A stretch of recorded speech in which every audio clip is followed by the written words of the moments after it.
Olá, queridos irmãos e irmãs, a paz. Começa agora o primeiro episódio do podcast DBD em Foco, onde a gente vai falar sobre o tema A Igreja Diante do Espírito da Babilônia, a lição 1.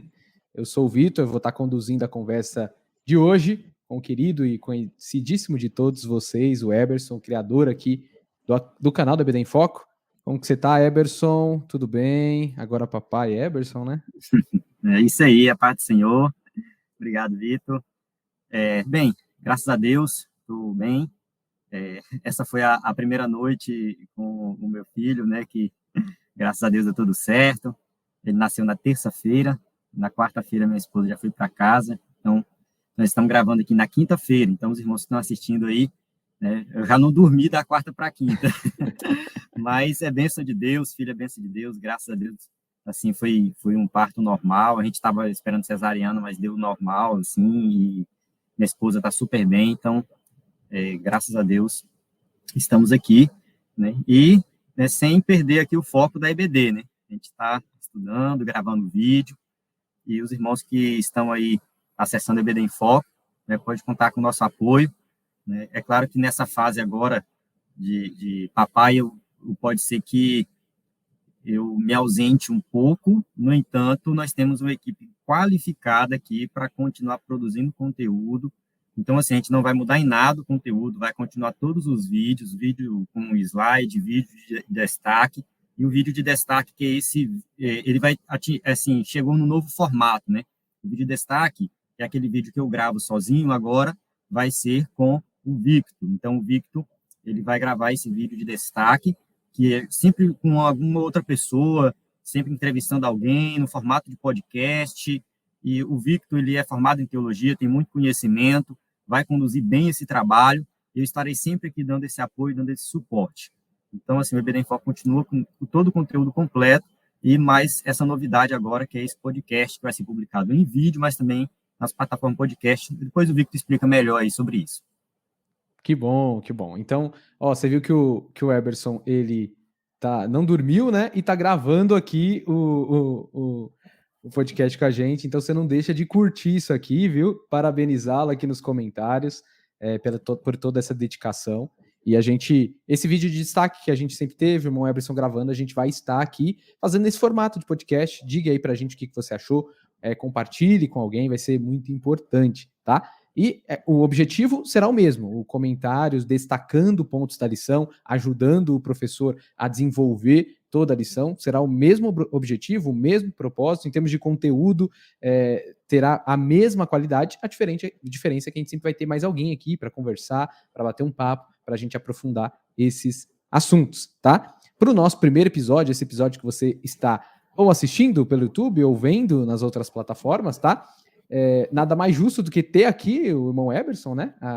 A ideia desse projeto toda semana tá com vocês, fazendo esse bate-papo, destacando os pontos da lição da nossa revista da CPAD, da Escola Dominical, e a gente também vai responder as próprias dúvidas que surgem entre vocês, nos comentários que vocês mandam para a equipe DBD em Foco, então tenho certeza que vai ser um tempo muito abençoado pra gente, tá? Mas antes da gente adentrar no tema da nossa lição, vamos para os recados. Tem alguns recados que a gente tem hoje.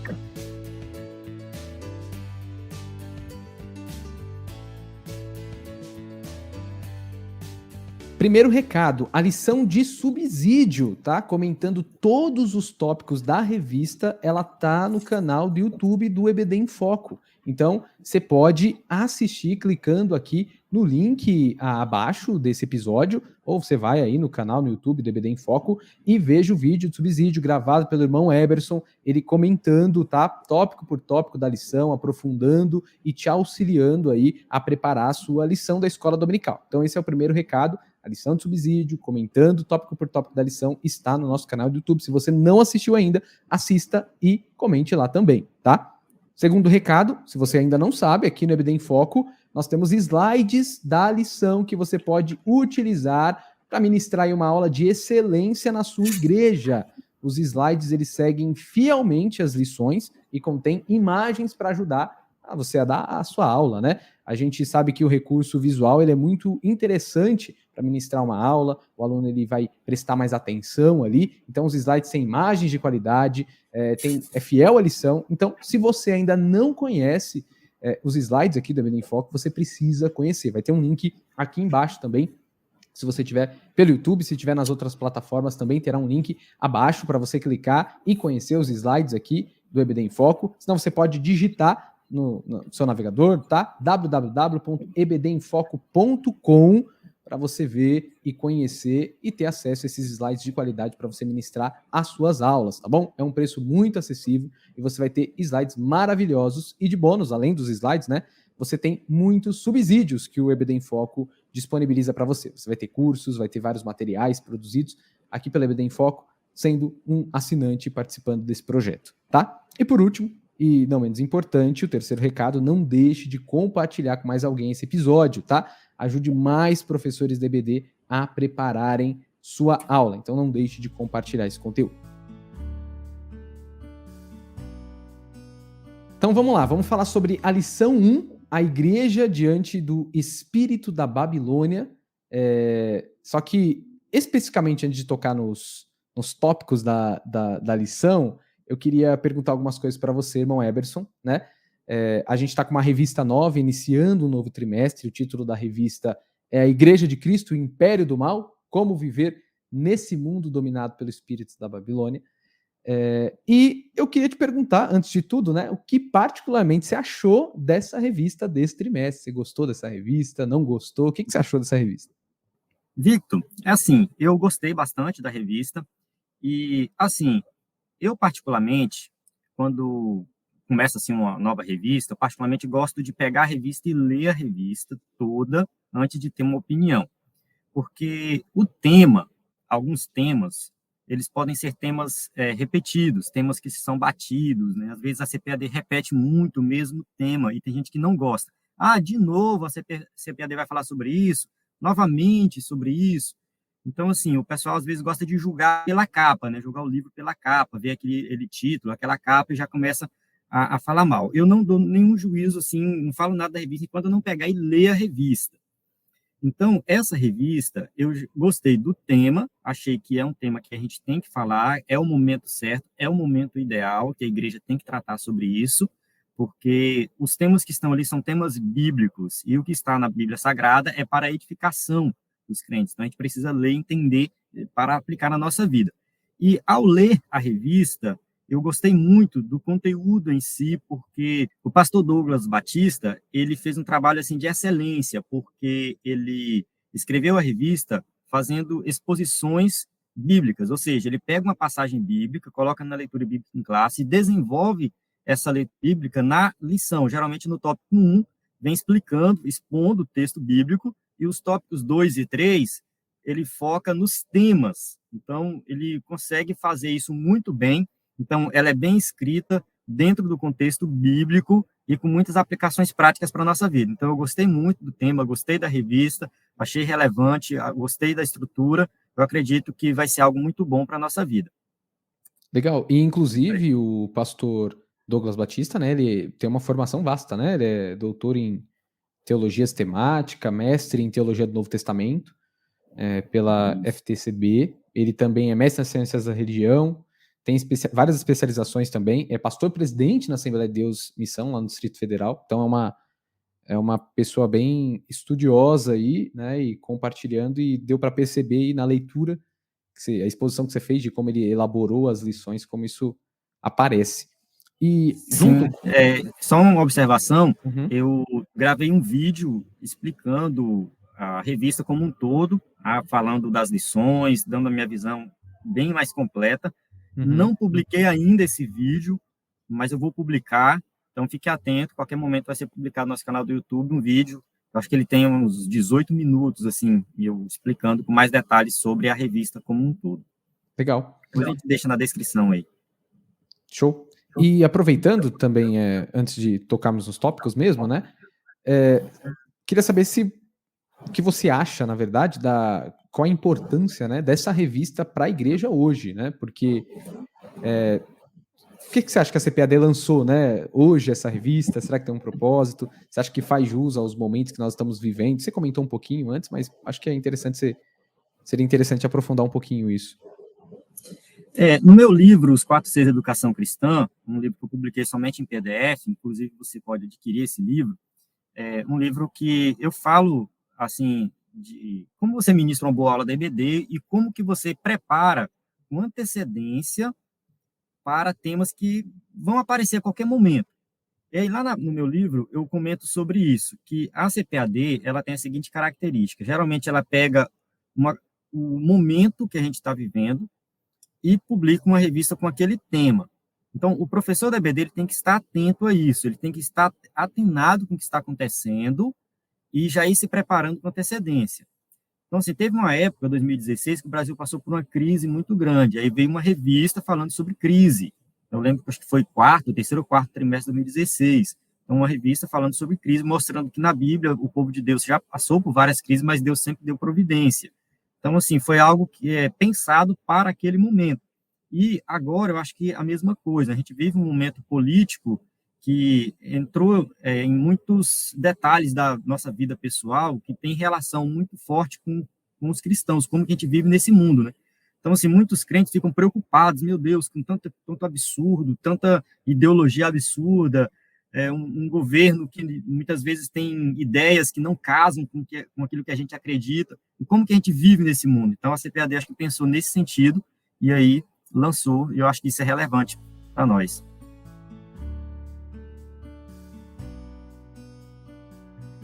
Vamos dar continuidade aqui. Eu queria entrar agora especificamente nos termos da lição. Antes da gente... Né, tem alguns termos que às vezes podem ser confusos para algumas pessoas ao lerem ali, que pode não estar tão familiarizado. Então eu queria começar com a gente entender alguns termos. Acho que eu coloquei 4 termos aqui que eu acho que não dá para fugir deles, e no final da aula todos os alunos têm que entender muito bem na primeira aula esses 4 termos, tá?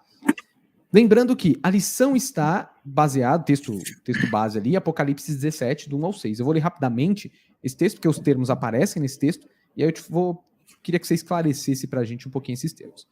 O verso 1 do Apocalipse 17 diz assim: E veio um dos 7 anjos que tinha 7 taças e falou comigo, dizendo: Vem, mostrar-te-ei a condenação da grande prostituta que está assentada sobre as muitas águas, com a qual se prostituíram os reis da terra, e os que habitavam na terra se embebedaram com o vinho da sua prostituição.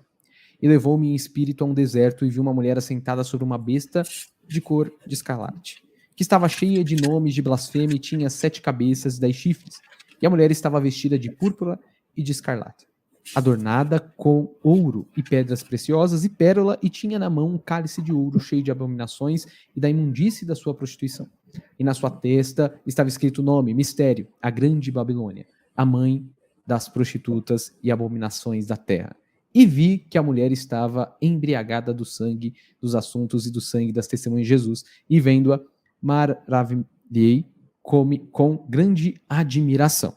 Primeira coisa, se o professor de escola dominical começa já lendo o texto aqui, já fica um pouco desesperado, né? Fala assim, rapaz, o que eu vou falar aqui hoje? Para onde que a gente vai? Mas, embora, como você comentou, irmão Eberson, embora ele utilize, né, passagens bíblicas e discorra, ele discorre para nos fazer pensar no nosso tempo atual, né? E ele é bem didático nos termos, né? Então, vamos esclarecer primeiro os termos. Acho que o professor não precisa ficar tão preocupado achando que o texto é difícil compreensão, porque na lição acho que é explicado. Mas você precisa estar bem ciente dos termos para o aluno também não se desesperar nessa questão, né? Primeiro termo, que a gente não pode fugir, né? O que raios é a Babilônia, né? E o que seria esse espírito? Tem a ver com a literatura apocalíptica, né? Então, assim, o livro de Apocalipse, ele tem várias características. Alguns dizem que tem característica de carta, outros dizem que tem característica profética, outros dizem que tem característica de literatura apocalíptica, ou então é a mistura de tudo isso. Então, a linguagem simbólica vai aparecer o tempo todo. A gente tem que estar ciente disso, que a linguagem simbólica vai aparecer, e a gente tem que entender que, apesar da linguagem ser simbólica, os acontecimentos são literais. Então, a gente vai interpretar Apocalipse nesse sentido. A gente tem uma linguagem simbólica, mas que aponta para um acontecimento literal, E esse acontecimento, ele tem relação com o momento que a igreja estava vivendo quando isso aqui foi escrito. Então, quando ele usa esse termo Babilônia, hoje a gente pode ficar fazendo especulação. O que ele estava querendo dizer com isso? Porém, os crentes da igreja primitiva viviam num contexto que eles conseguiam entender Apocalipse muito bem. Nós quebramos cabeça para entender Apocalipse, mas os crentes da igreja primitiva que leram esse livro pela primeira vez, eles compreenderam o que estava escrito, porque essa linguagem simbólica fazia parte do contexto deles. Alguns escritores vão fazer aqui uma ponte com a Babilônia lá antiga, né? Lá na Torre de Babel, que depois desenvolveu no Império Babilônico, ou seja, a cidade da Babilônia e o Império Babilônico, que dominou por um tempo. Muito provavelmente, João tinha isso em mente, mas o que João estava se referindo basicamente aqui, a Babilônia, era o Império Romano. Então, assim, tem uma interpretação que leva por esse lado, para o Império Romano. Então, o Império Romano era um império que existia na época de João, e ele dominava o mundo conhecido. Tá? O Império Romano dominava a região da Judéia, o norte da África, a Europa. Então, assim, tudo ali era dominado pelo Império Romano. E a partir dali, daquele império maligno, saía todo tipo de pecado, porque a adoração ao imperador era algo obrigatório. Então, todos tinham que adorar o imperador, prestar um culto ao imperador. E os crentes se recusaram a fazer isso. E a partir dessa adoração surgia todo tipo de pecado. Então, o domínio maligno do Império Romano, né, prejudicou a igreja daquela época, e João, na linguagem, em uma linguagem simbólica, assim como Pedro, chama Roma, no caso o Império Romano, de Babilônia, né, ou seja, ele é responsável por disseminar todo tipo de pecado, esse domínio. No entanto, João está fazendo uma ponte para o futuro, apontando, né, para um domínio do mal que vai acontecer em todas as épocas, inclusive na nossa época. Então, o espírito da Babilônia aqui, né, João também está se referindo a tudo nesse mundo que tem a ver com o pecado, algo que domina o mundo, relacionado ao pecado, disseminação de tudo aquilo que não presta. Então, eu vejo dessa forma, tá, que João está escrevendo num contexto histórico conhecido, fazendo uma referência ao Império Romano, usando o nome Babilônia de um império antigo, que sempre foi responsável por disseminar todo tipo de pecado e que hoje não é diferente. Então, quando a gente então está lendo nessa lição, eu acho que isso aqui é importante, o comentarista, ele repetidamente utiliza o termo, em vez de Babilônia, embora ele explique na primeira edição, no decorrer do livro dele, ele usa o termo espírito da Babilônia, porque é o foco que ele quer dar. A gente não simplesmente, a gente vai falar aqui e ficar preocupado qual é a Babilônia do futuro, né? É a ONU, é o Império Global, o que é? Ou qual é a histórica? Se é Roma, é o Império Romano, embora tudo isso seja base, tem ele usa esse simbolismo forte que está no livro de Apocalipse, como você descreveu, né? Que é essa questão aí de os pecados vêm dali, a violência, a crueldade, né? E essa característica de império, né? Porque é um império que vai dominando e obrigando os outros a se sujeitar a esse estilo de vida. Então, a gente poderia, você me corrige aí, estou tentando sintetizar o que você falou, né? Mas a gente poderia entender que Babilônia é um termo que, quando é usado no Antigo Testamento, que aparece bastante vezes, causa essa sensação, né? Essa sensação de, opa, pecado, depravação, violência. E quando o comentarista usa o termo espírito da Babilônia, é isso que ele quer causar e fazer a gente pensar, ei, tem um problema que o livro de Apocalipse retrata, quando ele vai apontar que existe de fato essa Babilônia literal, futura, mas hoje, a gente olhando o nosso hoje, esse espírito da Babilônia está presente, é sobre isso que ele está falando. Seria isso? Nesse sentido, né? A gente não tem que pensar assim, isso aí foi algo do passado, isso aí é algo que vai acontecer no futuro. Não. O espírito da Babilônia já é algo que existe hoje. Eu acho que é muito equivalente ao que Paulo fala sobre o espírito do anticristo. O anticristo mesmo, no final, não se manifestou ainda, mas o espírito dele já está presente. Perfeito. Então, assim, espírito é nesse sentido, né, de apresentar algo meio subjetivo, mas que já influencia esse mundo de forma negativa. Perfeito. Outro termo que eu acho que é importante a gente esclarecer, né, que aparece é a grande prostituta, né? O que seria isso? Tem diferença do que é a Babilônia ou não, né? Bem, eu entendo aqui em Apocalipse que é a mesma coisa, né? O meu entendimento é que ele fala dessa grande prostituta, e essa grande prostituta é a Babilônia, né? Então ele faz uma referência, né, no caso a prostituta, a Babilônia, geralmente na Bíblia, não é sempre, tá? Mas assim, a linguagem figurada na Bíblia naquela época, quando falava-se de uma mulher, era uma referência a uma cidade. Então, assim, é comum na Bíblia, na linguagem bíblica, né, na linguagem figurada, fazer referência a uma cidade. E falar de mulher é uma referência à cidade. Então, aqui fala de uma prostituta, de certa forma, relacionada a uma cidade, porque João tinha em mente a cidade de Roma, o Império Romano, mas que simbolizava todo tipo de devassidão nesse mundo. Então, é justamente aí, eu vejo essa prostituta, né, que coloca assim, Babilônia, a grande mãe das prostitutas, ou seja, é a grande mãe de todas as outras. A partir dela sai, né, todo o domínio do mal. Perfeito. Então, vamos lá. Entendemos aí um termo, Babilônia, que aparece no livro de Apocalipse. Outro termo que aparece também é o termo a grande prostituta. E, segundo Mon Eberson, existe uma relação aqui, né, dessa figura que é apresentada. É como se João ele apresentasse essa figura para nos explicar ou nos mostrar o tamanho dessa imundície, dessa imoralidade, dessa idolatria desse império, né, desse espírito. Então, a gente tratou aqui e trouxe esses dois primeiros termos que os alunos e os professores precisam tá relacionado e entendendo, né? Que o livro de Apocalipse ele tem essa linguagem simbólica forte, né?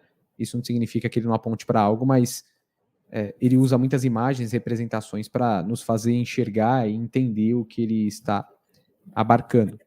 Terceiro tema que eu queria te perguntar, a gente colocou dois termos aqui no seu sentido negativo, né? Então, dois termos que nos preocupam, mas também na revista aparecem outros dois termos importantes que a gente poderia ver que é como se fosse uma resposta aos dois termos negativos que vimos, ou né, o lado positivo disso. O primeiro é a ortodoxia, né? O que seria ortodoxia? A ortodoxia, como é explicado bem aí na revista, né, tem a ver com a doutrina correta. A tradução seria assim, a doutrina correta. Então, quando a gente fala de ortodoxia, a gente está falando do ensino correto das escrituras. É claro que é algo assim complicado. Eu acho um termo muito complicado. Eu particularmente não gosto muito do termo ortodoxia, porque todo mundo quer usar. Todo mundo que acredita que está certo fala que é ortodoxo, né? Tem Que é ortodoxia. ortodoxo. Então, quando a gente vai estudar, por exemplo, sobre religiões, seitas, heresias, aí tá lá os adventistas, não, porque nós somos ortodoxos, tá? Testemunho de Jeová, não, porque nós somos ortodoxos. Tem a Igreja Católica Ortodoxa Russa, por exemplo, Igreja Católica Ortodoxa Africana. Então, todo mundo quer ser ortodoxo, né? Mas, de maneira geral, a gente tem que entender, assim, que dentro do nosso contexto cristão, quando a gente está falando de ortodoxia, a gente está fazendo um contraste com aquilo que é contrário àquilo que a gente acredita, o que a gente defende, né, de acordo com as escrituras, com a nossa confissão de fé, né? Então, a ortodoxia é isso, é a nossa doutrina correta. E tem um outro termo, né, que é um pouco parecido, mas talvez não seja não fosse tão conhecido de outros irmãos, que é ortopraxia. O que seria isso? A ortopraxia é, no caso, a prática correta, né, da doutrina. Então, você tem que não somente estudar a doutrina correta, mas colocar em prática. Então, eu acho que na EBD, um dos objetivos principais é nós colocarmos em prática aquilo que a gente aprende. Então, a prática correta das escrituras é a ortopraxia. Eu preguei na igreja domingo passado, aí eu falei sobre inveja, mas eu peguei o texto de Abel e Caim, né, e tava falando sobre que Deus aceita Abel e a sua oferta, né, e rejeita Caim e a sua oferta. E tava falando um pouquinho sobre a relação do que a gente faz tem em relação ao que a gente né? Não é simplesmente, eu rejeitei o que você ofertou. O texto é interessante que ele rejeita Caim e rejeita sua oferta. E quando a gente lê a carta de Tiago, Tiago se esforça para dizer assim: você crê, mas você não faz, a sua fé é sem obras. Então, a ortodoxia e a ortopraxia, né, a gente poderia dizer que se relaciona um pouquinho assim, né? Você acredita, você tem uma crença correta. Então você pratica isso, você vive isso, né? Então tem que ter uma relação. Isso no cristianismo sempre foi forte, né? Tem algo que eu falei no meu primeiro vídeo e que eu sempre comento, que é a questão do Sermão do Monte. Quando Jesus ensina ali no Sermão do Monte, ele vai falando basicamente doutrina, né? Ou seja, o que a gente deve fazer e tudo mais, como que a gente deve viver, ele vai explicando. E aí, no final do Sermão do Monte, ele diz que muitos chegarão lá, Senhor, no teu nome expulsamos demônios, no teu nome fizemos maravilhas, no teu nome fizemos isso e aquilo. Aí Jesus vai falar assim, apartai de mim, porque eu nunca vos conheci. Por que que Jesus fala isso? Porque essas pessoas, elas não colocaram em prática aquilo que Jesus ensinou no Sermão do Monte. Então, não adianta nada estar na igreja, conhecer a doutrina, quem sabe realizar até milagres, como essas pessoas fizeram, mas, no final das contas, elas não viveram uma vida cristã prática. Então, assim, não tiveram a ortopraxia. Conheciam a ortodoxia, mas não viveram, né, a ortopraxia. Então, não colocaram em prática, e aí não eram salvas. Então, muito importante essa questão da prática da fé cristã.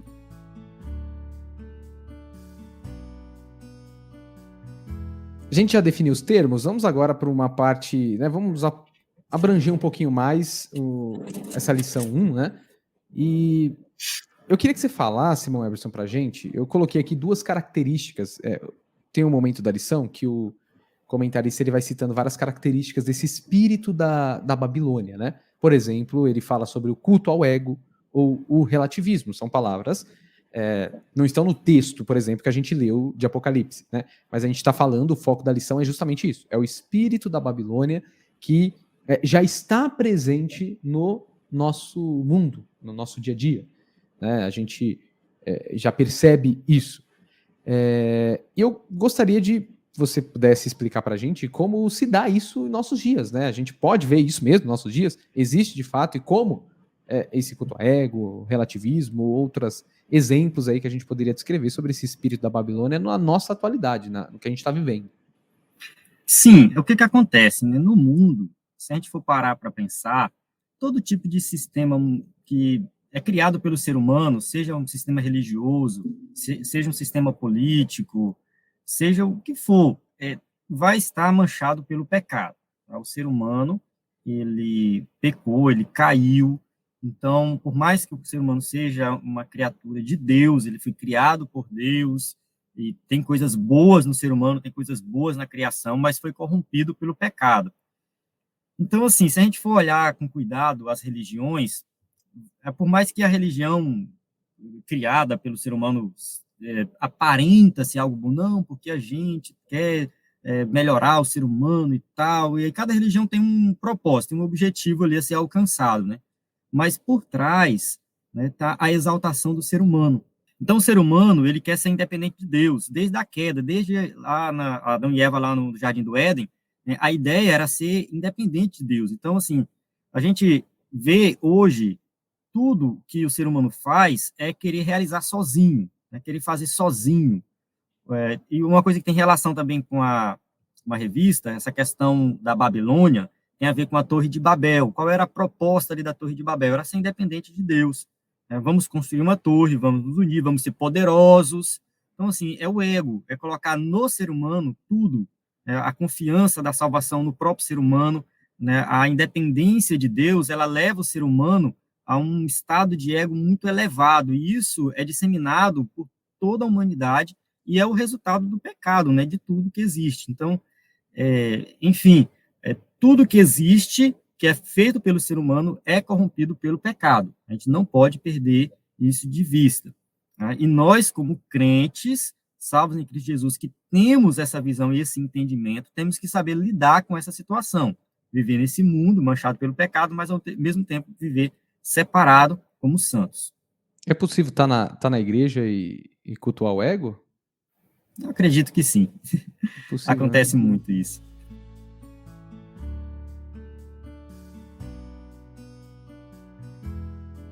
Aprofundando, então, irmão Eberson, essa questão aqui. Como que a gente pode perceber, então, esse espírito da Babilônia na política? Por exemplo, especificamente aqui, a política brasileira hoje. É possível o espírito da Babilônia estar no meio da nossa política, da nossa cultura hoje? Sim, sim, é possível e está, né? A gente, como crente, precisamos estar cientes disso. Então, assim, a política em si não é algo ruim, a política é algo bom, faz parte da nossa vida. Nós, como cristãos, não somos apolíticos, ou seja, que não se envolve com política, nada disso.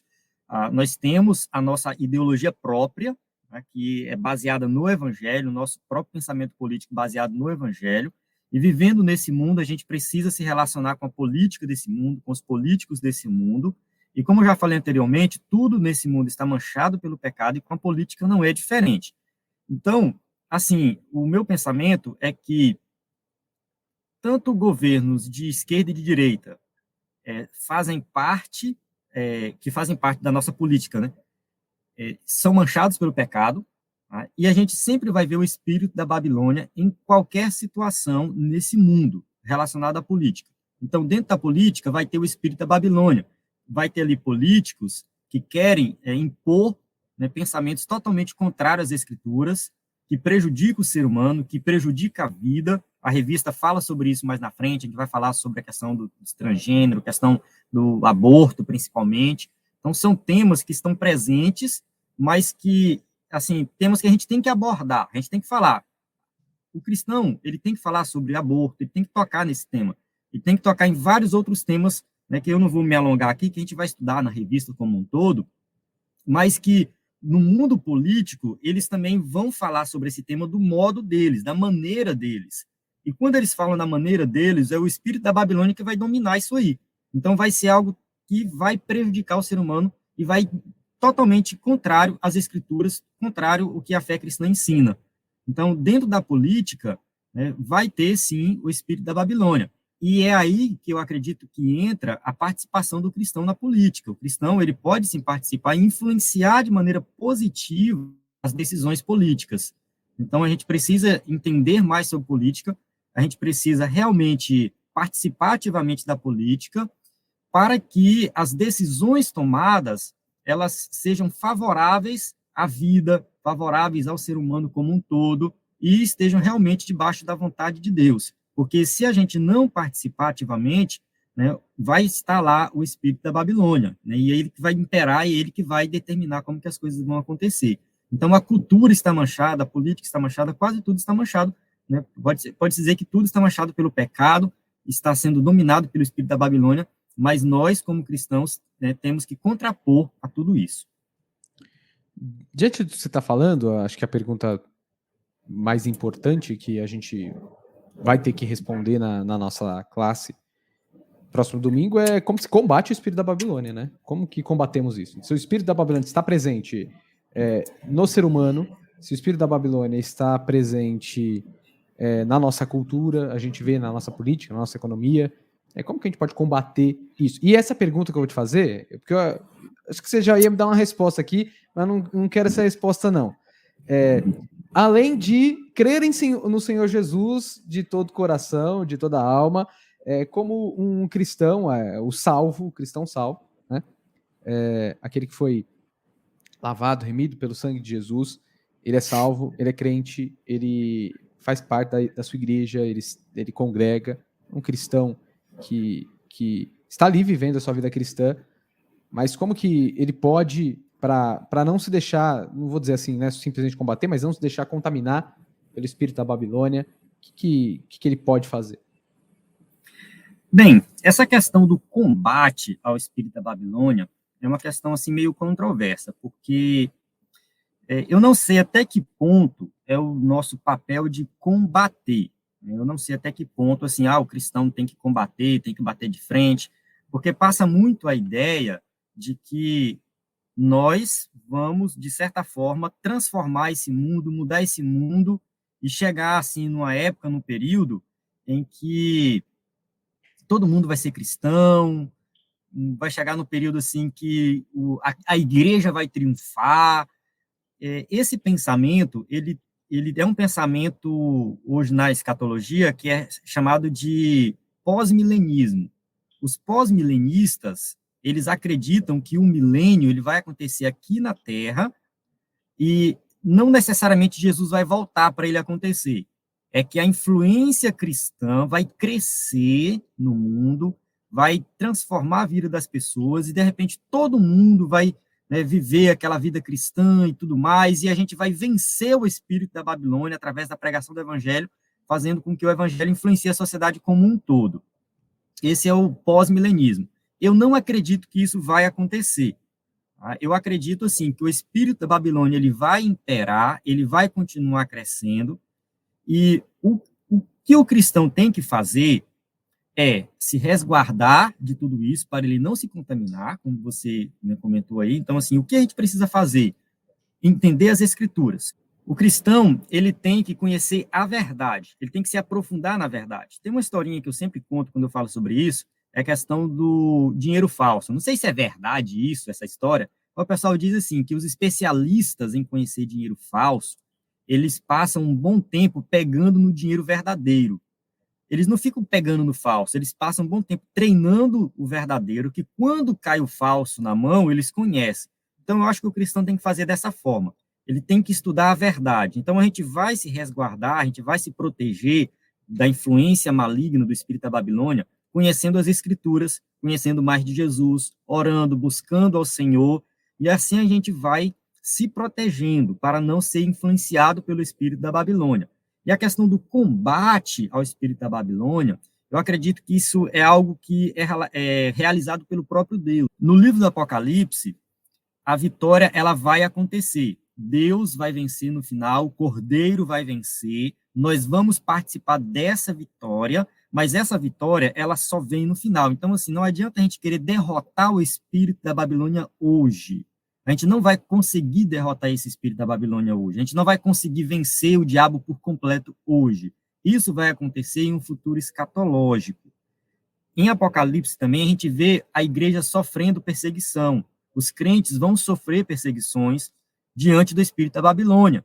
Muitas vezes nós vamos ser perseguidos, sim, mas nós temos que estar assim preparados para suportar a perseguição, confiantes que Deus está conosco e que Ele vai dar a vitória no final.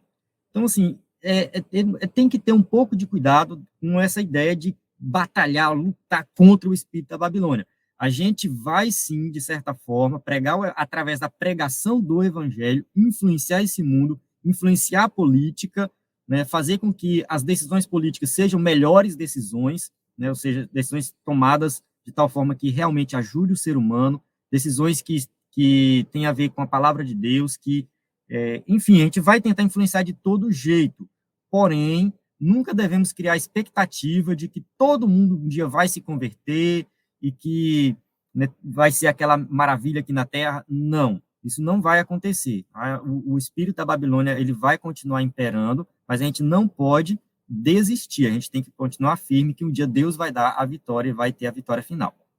Essa crença de que a gente vai conseguir construir um mundo de paz, beleza, maravilhoso, é uma crença revolucionária, né? Então, a gente acredita que a gente pode mudar o mundo e fazer um mundo perfeito, um mundo cristão, e o livro de Apocalipse é o contrário disso, né? Os cristãos em Apocalipse, eles não têm muito o que fazer a não ser permanecer sendo crente, morrem porque são crente, mas no final, no final a vitória, né?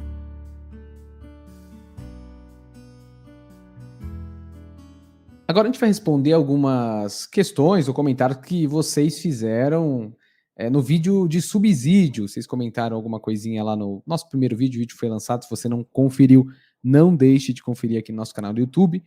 E a gente vai ter esse costume aqui nos nossos podcasts, nossos bate-papos. Assim que você assistir o vídeo de subsídio, que sempre é liberado normalmente na segunda-feira, comente lá, faça sua pergunta que a gente, no nosso destaques que a gente vai fazer aqui, a gente pega, comenta, traz essas perguntas, porque a sua dúvida pode ser a dúvida de mais alguém, é uma maneira da gente interagir um pouco, tá bom? Então, teve um irmão que comentou, né, no vídeo lá do subsídio, que é impossível, irmão Eberson, impossível, ele colocou assim, defender a esquerda, né? Eu acho que quando você estava comentando sobre acho que você até comentou um pouquinho aqui, sobre os atos políticos, o espírito da Babilônia, ele influencia ambos os lados. Então, posso estar errado, mas na fala que você não disse que um lado político ele é o santo ou o correto, ou um lado político é o demônio. Você disse que o espírito da Babilônia ele faz parte da política em geral, não importa que lado seja, né? E ele comentou que é impossível defender a esquerda. A pergunta que eu quero te fazer, talvez seja importante a gente comentar, né? Será que dizer isso, né? Quando a gente fala que o espírito da Babilônia está na política, etc., será que simplesmente demonizar a esquerda, e como se eu voto na direita ou voto determinada pessoa, será que deixar as coisas muito simplistas e perder a mensagem que a lição está trazendo? Realmente, essa questão de demonizar um dos lados, seja a esquerda, seja a direita, é bem complicado. Eu digo isso por vários motivos, tá? Pode-se dizer assim que o primeiro motivo que eu acho isso complicado é que eu conheço muitas pessoas que são crentes de verdade, crente que dá testemunho, crente que ora, que busca Deus, que eu conheço e sei que realmente é crente, e vota na esquerda. E tem seus motivos para isso, tá? Tem seus motivos. E então eu não posso simplesmente dizer assim, qualquer pessoa que votou na esquerda não é salva em Cristo. Não posso dizer isso. Tá? Eu tenho muito cuidado nesse sentido, porque eu sei que ambos os lados vai ter pessoas crentes apoiando. E a gente tem que ter um pouquinho de cuidado, né, de falar isso, porque realmente é assim que funciona a política brasileira e ponto final, tá? Não tem muito o que a gente tentar resolver, assim, porque tem que votar num lado ou no outro. Não é bem assim que funciona. E uma outra questão é quando você demoniza um dos lados, você esquece de que toda a ideologia humana, todo o sistema político humano é influenciado pelo pecado, é influenciado pelo espírito da Babilônia. Então você coloca só um lado como o lado do mal, e o outro não, o outro lado é o lado do bem. O cristão tem que apoiar esse lado aqui, não o outro. Então eu vejo por aí pastores, eu vejo por aí teólogos conhecidos, famosos, livros, vídeos e tudo mais, de ambos os lados, falando que se você apoia o lado A, né, você está certo, é o que o cristão deve fazer, e o lado B, você está errado. Aí o outro chega, não, o lado B que é o certo e o lado A é o errado. E aí, ficar nesse debate não resolve o problema. Ficar nesse debate só vai causar confusão, só vai trazer problemas para a igreja. Então, eu acho que realmente é algo muito simplista, né, colocar a culpa em um dos lados, e eu, particularmente, defendo a ideia de que o evangelho ele é superior a qualquer ideologia, falo isso nos meus vídeos o tempo todo, ele é superior a qualquer ideologia, e do ponto de vista do evangelho, ideologias humanas, no caso do Brasil, esquerda e direita, ambas ideologias são contaminadas pelo pecado. Então, é como você olhar um monte bem de longe, dois montes. Às vezes tem um monte na frente do outro. Só que quando você está muito longe, você vê um ao lado do outro. Então, o evangelho é mais ou menos assim, ele está tão distante dessas ideologias que quando ele bate o olho, o evangelho, através da lente do evangelho, praticamente não tem diferença. Apesar de que nós, muitas vezes, vamos ver diferença. Falando, não, essa aqui é melhor do que essa, do ponto de vista humano. Mas, do ponto de vista do evangelho, eu acho assim que é difícil você dizer o que é melhor, né, qual é melhor ali. Então, a gente tem que ter cuidado nesse sentido. E também a gente tem que ter cuidado até mesmo com a definição desses termos, porque é difícil definir o que é ser de esquerda, o que é ser de direita. Porque, às vezes, alguém pode votar na esquerda pensando de um ponto de vista mais econômico. Não, eu gosto da esquerda porque a esquerda investe mais na questão do aparato público, das estatais, e eu acho que o Estado tem que influenciar mais na política. Aí o outro fala, não, eu voto na direita porque eu acho que tem que privatizar tudo, né, que o Estado não deve interferir, e o certo é privatizar. Então, assim, tem pessoas que tomam decisões baseadas no ponto de vista mais econômico e não olham muito outras pautas. E aí, enfim, o que leva uma pessoa a tomar decisão por um lado ou por outro é algo muito subjetivo e muito pessoal. E também o que é ser de esquerda e ser de direita, porque, por exemplo, eu já vi pessoas dizendo que o pessoal do Partido Novo é de esquerda. O Partido Novo é esquerdista. Por quê? Porque o Partido Novo, apesar de ser defender uma economia liberal, né, tem tipo liberalismo econômico, chamado de neoliberalismo, quando se fala questão de aborto, homossexualidade, eles não dão muito palpite, né? Não, a pessoa escolhe o que quiser e ponto. Aí tem gente que olha para isso e fala, não, o Partido Novo é esquerdista, porque defende, né, pautas de esquerda. E o que é um absurdo, né? Colocar o Partido Novo como um partido de esquerda. Eu acho complicado isso, só por causa dessas questões. E eu já vi uma pessoa do Partido Novo falar que Bolsonaro é socialista, porque Bolsonaro não privatizou né, no caso, sei lá, as estatais brasileiras, não privatizou nenhuma estatal, acho que só um pouco, né, algumas estatais. Então, porque por causa disso, ele disse que Bolsonaro é socialista, entende? Então, assim, eu já vi gente falar que Lula é de direita. Então, assim, se a gente ficar nessa confusão, nessa briga, não dá em nada, não é edificante.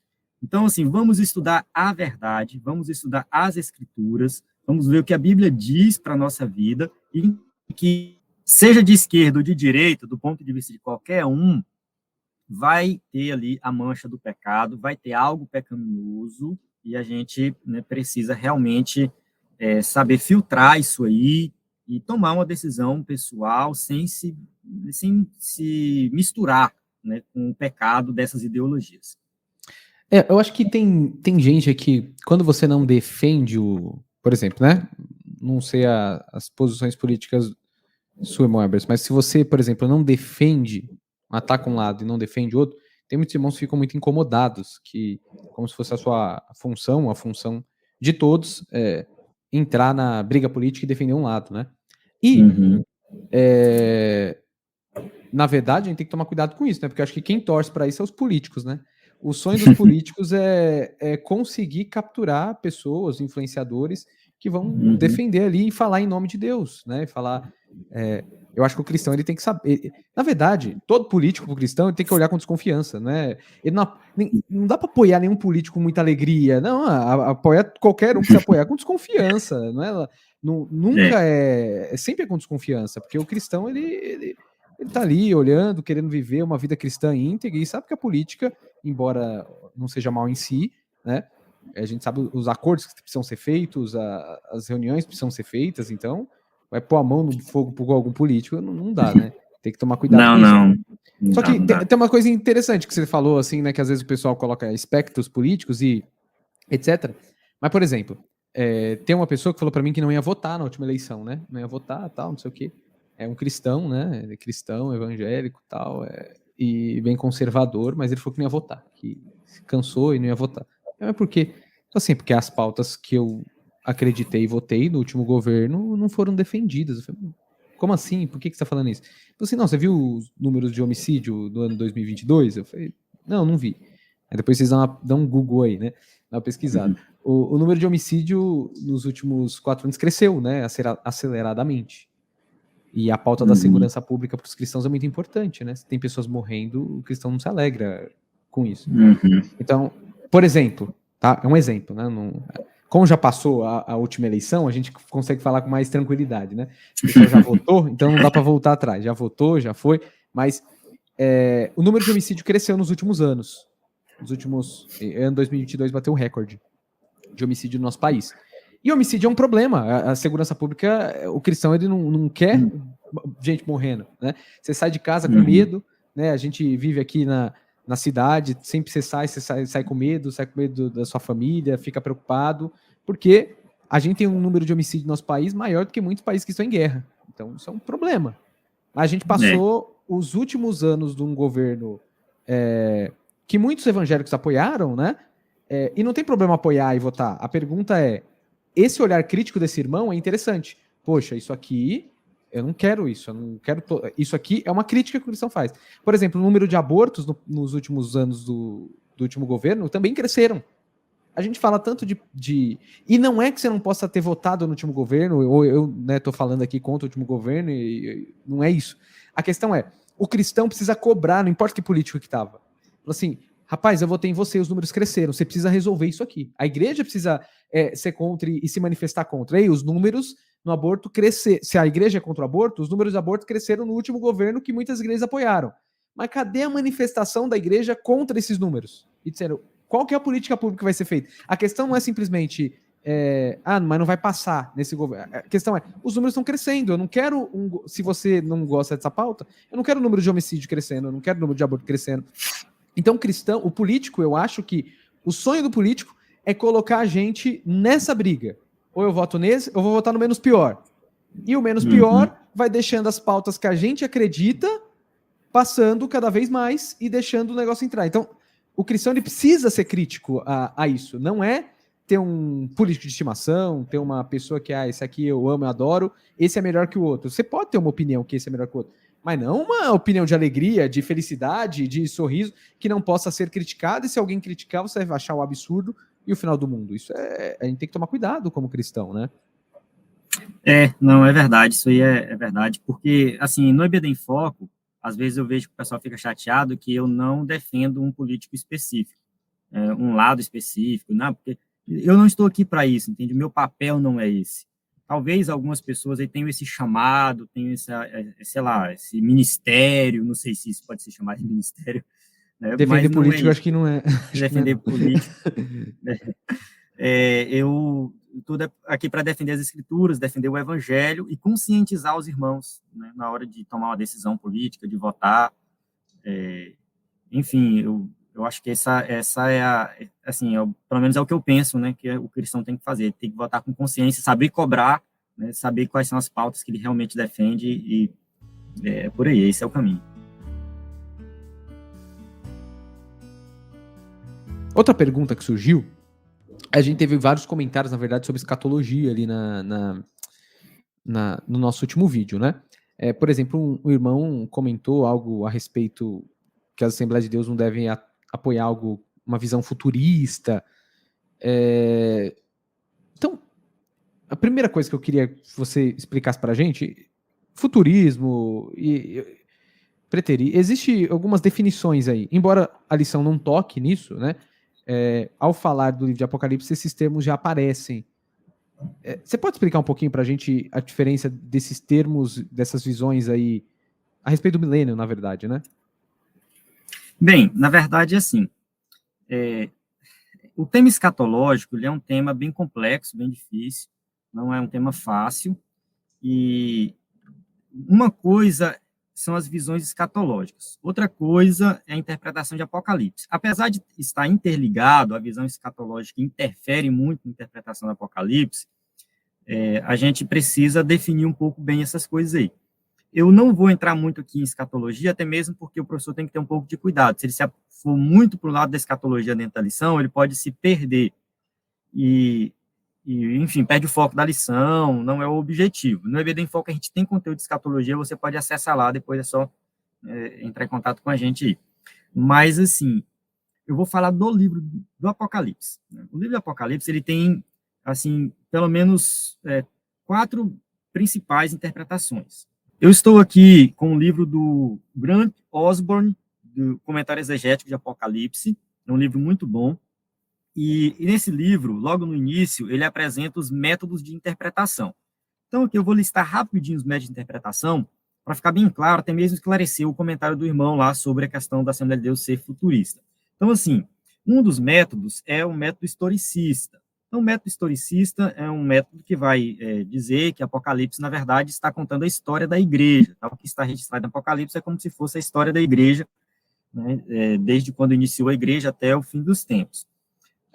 Enfim, então, dentro desse contexto, o anticristo não é uma pessoa que vai se manifestar no futuro, mas várias pessoas que se manifestaram no decorrer da história, como Napoleão, Mussolini, Hitler, todos eles, né, são associados ao anticristo. Tem uma outra interpretação que é chamada de preterista. A interpretação preterista diz que todo o livro de Apocalipse se cumpriu no passado. Então, esse aqui já aconteceu lá, foi para a igreja primitiva, não tem nada aqui do futuro. O livro do Apocalipse não serve nada para o futuro, é só para o passado se cumprir no passado. Aí tem a outra interpretação que é chamada de idealista. Então, a interpretação idealista diz que, né, tudo que acontece ali no livro do Apocalipse está relacionado à igreja como um todo e ali traz ensinamentos, verdades para a igreja em todas as épocas. Essa interpretação idealista, na verdade, eu acho que essa aqui é uma interpretação que o pessoal da presbiteriana segue, se eu não me falha a memória. Porque a presbiteriana, se você for, por exemplo, assistir alguma pregação, por exemplo, do Hernando Dias Lopes sobre o Apocalipse, ele vai falar isso, que Apocalipse, na verdade, conta a história da igreja como um todo também, mas em vários ciclos diferentes. Então, os selos é um ciclo. Aí, depois, as trombetas, outro ciclo. Os cálices, outro ciclo. Ou seja, são 7 trombetas, 7 selos, 7 cálices. Então, assim, é um ciclo da igreja, e quando chega ali no milênio, também é algo relacionado à igreja atual. Então, tipo assim, a igreja já está no milênio, né? Então, o livro de Apocalipse não é um livro que vai apontar para o futuro, mas que conta também a história da igreja como um todo em vários ciclos diferentes. Enfim, né, e por último, a futurista, que é a interpretação que diz que todos os acontecimentos do Apocalipse apontam para o futuro, para um futuro escatológico. Então, não é algo que se cumpriu no passado, não, é para o futuro. Todas essas interpretações têm suas vantagens e desvantagens. Não pode dizer que uma é heresia e a outra que é certa. Na verdade, todas elas têm ponto forte e ponto fraco, né? O que eu comentei no meu vídeo lá sobre a questão da Assembleia de Deus ser futurista é que, assim, a Assembleia de Deus, de fato, é futurista. Ela acredita que o livro do Apocalipse aponta para o futuro, um futuro escatológico. E a minha crítica é que, muitas vezes, a interpretação futurista se torna especulativa. Né? Quem é a grande prostituta? E muitos dizem que é a Igreja Católica. Se você pegar o livro de alguns futuristas, vai dizer que é a Igreja Católica, a grande prostituta, a Babilônia, né? Vai fazer essa referência direta. Muitas vezes diz que o anticristo é o Papa. Aí, enfim, aí tem muita especulação. Então, eu só falo assim que tem que ter cuidado na interpretação futurista para não ficar procurando significado para todas as coisas que a gente não sabe. A gente realmente não sabe, não está bem definido.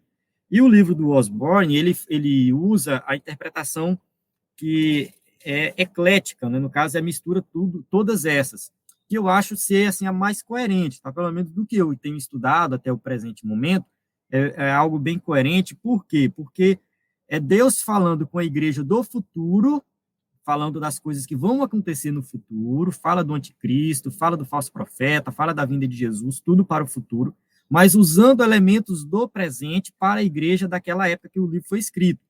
Então, o livro, ao mesmo tempo que ele tem valor para a igreja primitiva, ele tem valor para a igreja no decorrer dos séculos e para a igreja do futuro. Então, assim, contempla os preteristas, contempla o idealista e contempla, né, os futuristas. Né? Então, assim, é uma interpretação que eu acredito que mistura tudo, e a gente consegue estudar o livro do Apocalipse como um livro que foi escrito no contexto específico da igreja primitiva, que é muito útil, foi muito útil para a igreja primitiva, e é muito útil para a igreja hoje, e aponta também para a igreja do futuro, para os acontecimentos escatológicos.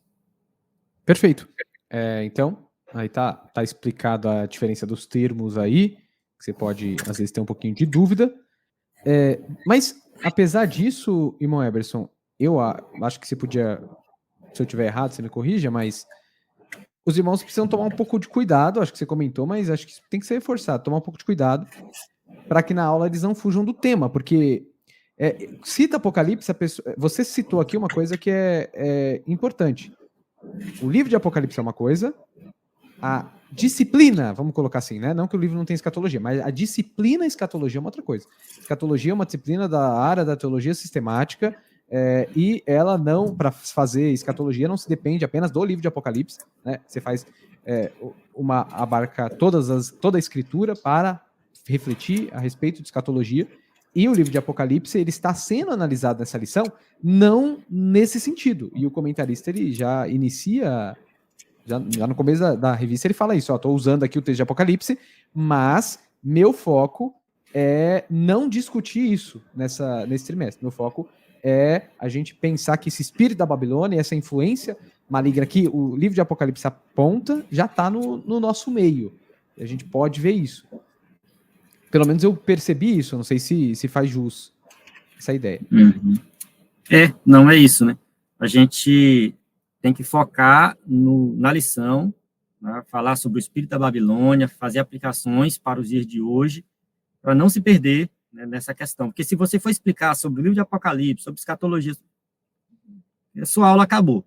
Você não tem muito tempo. Acho que quando for uma revista de escatologia, aí você tem tempo, né, para trabalhar, você vai ter tempo. Não pode ser que você fuja um pouquinho da aula, tente explicar todos os conceitos e visões escatológicas, pode ser que fique um pouco confuso, né? Então vamos fazer uma conclusão aqui. Então, já refletimos vários pontos, destacamos vários pontos da nossa lição. Queria que você sintetizasse, irmão Eberson, rapidamente, o que você achou de principal, quando acabar a aula, assim, você como professor, né? Quando acabar a aula, o aluno ele não pode deixar de saber, ter entendido, conseguir repetir aquilo com clareza a respeito dessa primeira lição que nós estamos estudando, vamos estudar nesse próximo domingo, a Igreja diante do Espírito da Babilônia. Bem, eu acho assim que o principal é nós entendermos que vivemos em um mundo caído, tá? Um mundo que sofre influência maligna, e que o cristão ele tem que estar preparado para tudo isso. Ele não deve se desesperar diante de tudo que acontece de ruim nesse mundo. Acho que a gente tem que ir por esse caminho aí. Então, essa lição ela vai nos alertar acerca do que está acontecendo no mundo e nos preparar para próximas lições. Então, assim, a gente vai estudar as próximas lições entrando em temas específicos. E vamos voltar a falar de política, vamos voltar a falar de vários tipos de pecados. Então, a gente vai entrar nesses temas específicos, né? E esta lição número 1, ela é importante para nos preparar para tudo isso. Então, o professor da EBD, o aluno da EBD que assistir essa aula, ele tem que sair dali consciente, né, de que realmente o mundo jaz no maligno, mas nós vivemos, né, no reino de Deus. Nós praticamos a ética do reino e, através, né, dessa vivência, né, diferenciada do reino de Deus, a gente deve influenciar esse mundo através da pregação do evangelho. Então, nós vamos vencer através da pregação do evangelho.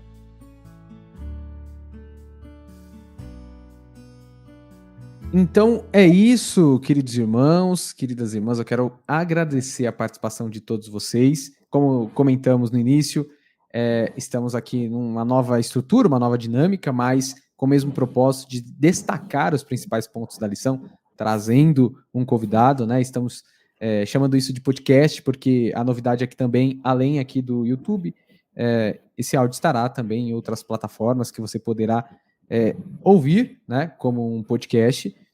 Então, esse é um propósito, desejamos muito que isso possa te abençoar e te ajudar. Não sei se o irmão Eberson quer comentar mais alguma coisa a respeito desse projeto, algum recado que você queira lembrar os nossos irmãos em Cristo aqui. Bem, em primeiro lugar, eu quero agradecer a você que assistiu até o final, né? Ouviu aqui até o final. Então, a gente está lançando aí esse novo formato, e esse primeiro a gente resolveu fazer somente em áudio, não tem o vídeo não vai ser publicado, somente o áudio. Na verdade, nós gravamos aqui somente o áudio mesmo, porque, assim, nessa aula não tem nenhum visual, a gente não colocou slide, a gente não colocou versículo na tela, a gente não colocou nenhum texto na tela, né? O importante aqui foi enfatizar, né, o áudio mesmo, então a gente resolveu fazer somente em áudio, sem vídeo. E aí eu quero saber a sua opinião, se você gostou desse formato, publicado somente em áudio, que também é publicado em plataformas de podcasts, então você pode assistir de várias formas diferentes, ou se você prefere que apareça o vídeo. Se você prefere que apareça o vídeo, você pode colocar aí. Só lembrando que o vídeo vai ter simplesmente as duas pessoas falando na tela, não vai ter nenhum lembrando que visual, terão né? duas pessoas não muito bonitas na sua tela, você tem que escolher a opção, né?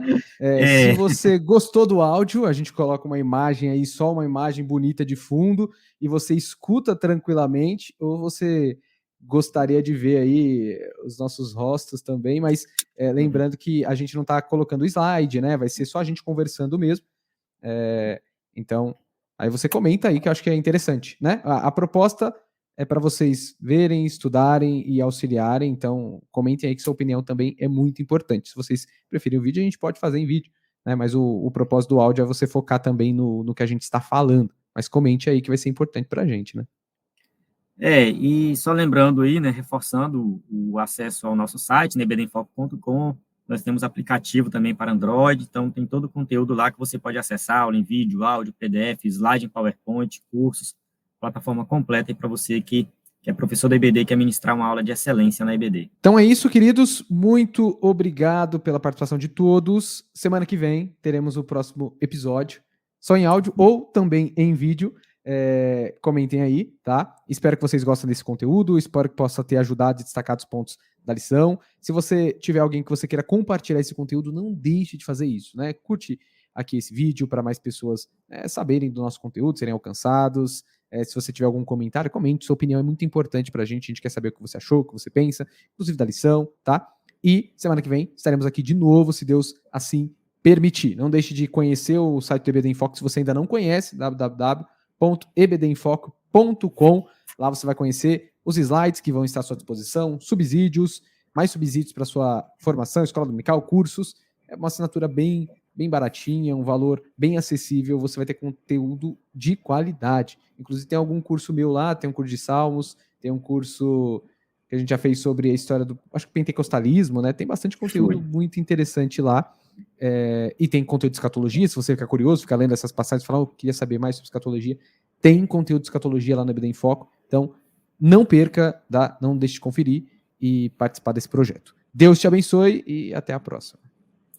Amém. A paz do Senhor. Até a próxima aula.